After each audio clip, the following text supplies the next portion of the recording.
The laughter started before I even reached the table. It wasn't the warm laughter of friends enjoying dinner. It was the kind that stopped the moment I looked up, followed by smirks hidden behind expensive wine glasses. Every eye in the restaurant seemed to drift toward me as if I were walking into a trap I couldn't yet see. Then I noticed the empty chair waiting for me, and the beautiful pregnant woman standing beside it, gently resting a hand on her round belly while everyone watched to see what I would do next. I had no idea that the cruel joke meant to humiliate me would become the night that changed every life in that room forever. Before we continue, if you believe kindness is stronger than cruelty and that everyone deserves a second chance, please like this video, leave a comment, share it with someone who needs hope, and subscribe to Kindness Legacy. Your support helps us bring more emotional stories that remind the world compassion still exists. My name is Adrian Mercer, and at 33 years old I had become the office's favorite target. I wasn't rich, flashy, or loud. I worked as a senior systems analyst, arrived early every morning, stayed late when deadlines demanded it, and spent most weekends helping my widowed mother keep her small bookstore alive. While everyone else competed for promotions through office politics, I simply believed hard work would eventually speak for itself. Unfortunately, in some places, kindness is mistaken for weakness. The annual company networking dinner was held at one of the city's most luxurious restaurants on a bright spring afternoon. Sunlight poured through the enormous glass windows, making the marble floors shine while servers moved gracefully between elegantly dressed guests.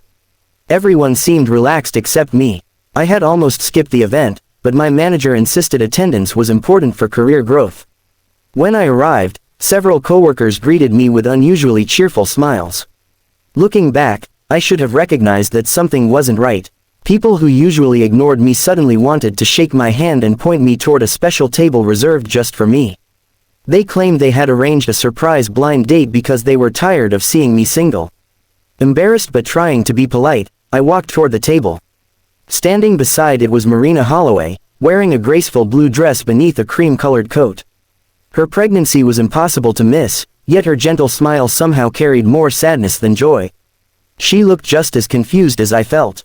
The room became strangely quiet. Then someone whispered loudly enough for everyone to hear that they had finally found the perfect woman for Adrian because nobody else would ever choose him.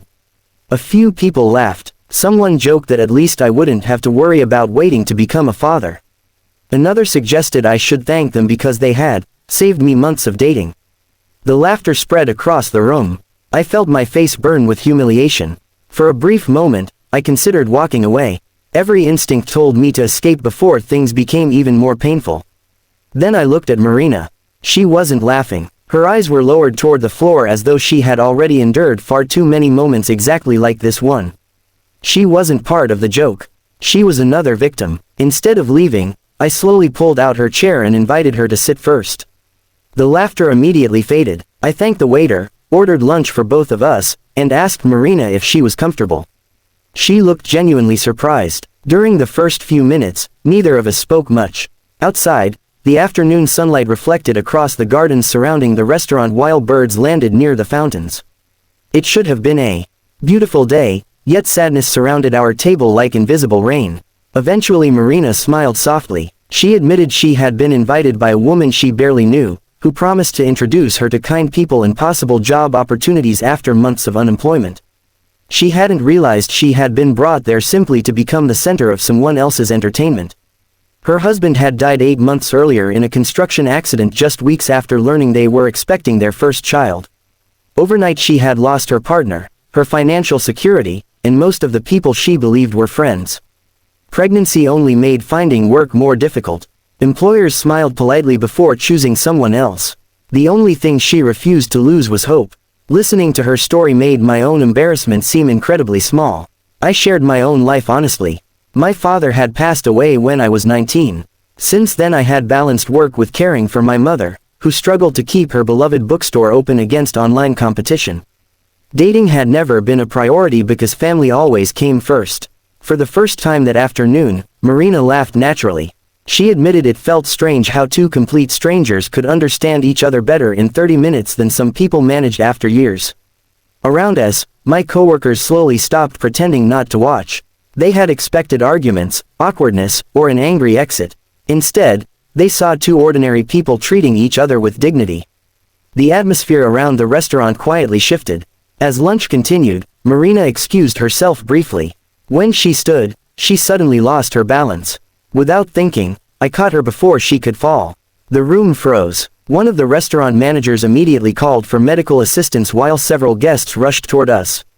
Marina assured everyone she simply felt dizzy because she had skipped breakfast to save money. That sentence hit me harder than anything else. A pregnant widow had skipped breakfast because she couldn't afford it. Meanwhile, people wearing $1,000 suits had used her pain as entertainment. I helped her back into her chair while the restaurant brought water and fresh food. No one laughed anymore. The silence felt heavy. Then something unexpected happened. The elderly owner of the restaurant, who had quietly observed everything from another table, approached us. His name was Harold Whitmore, a respected businessman known throughout the city for supporting charities without seeking recognition. He looked directly at Marina before turning toward my coworkers. He calmly asked who had arranged the prank.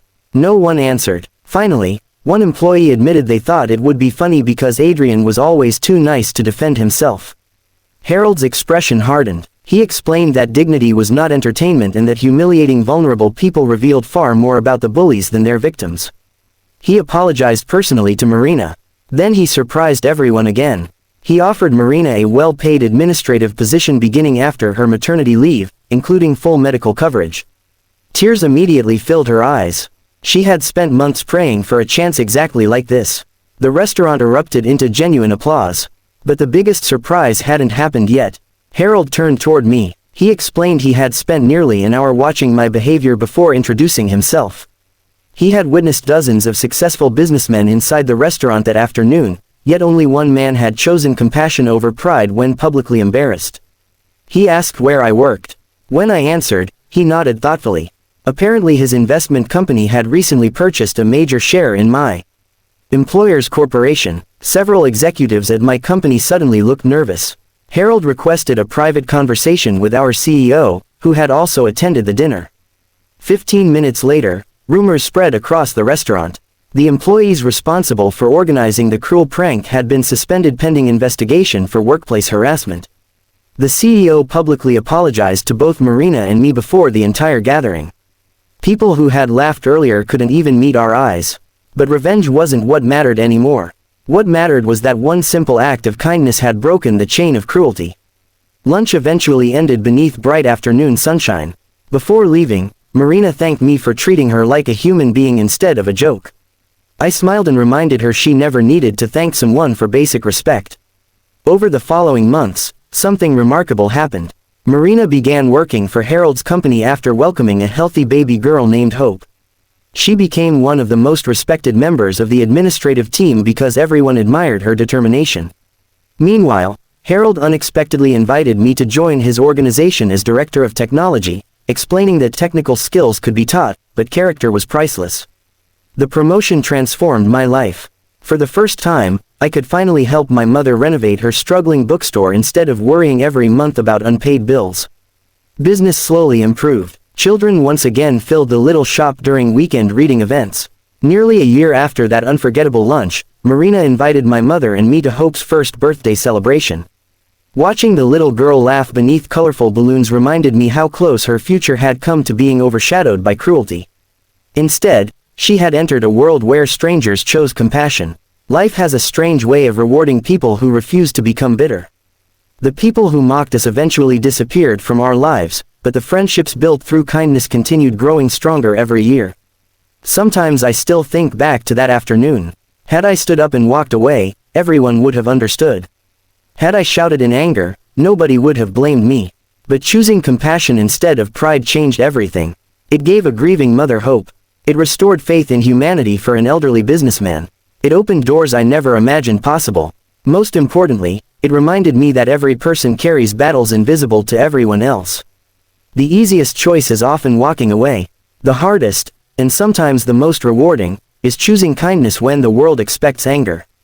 If this story touched your heart, please like this video, share it with your family and friends, leave your thoughts in the comments, and subscribe to Kindness Legacy. Every interaction helps us continue sharing stories that inspire compassion and hope. Speech balloon special request. Tell us in the comments, what would you have done if you were sitting in Adrian's place that afternoon? As I watched little Hope take her first unsteady steps across the bookstore floor months later, laughing while my mother clapped proudly beside her, I finally understood something my father used to say. A person's true character isn't revealed when life is easy. It appears in the quiet moments when nobody expects kindness, when walking away would be simpler, and when helping someone else costs you your pride. That afternoon began with laughter meant to humiliate two strangers. It ended by proving that compassion has a way of exposing cruelty, healing broken hearts, and changing destinies forever. And in the end, the people who tried to shame us weren't remembered for their jokes. They were remembered for the lesson they accidentally taught everyone watching. Kindness always has the final word.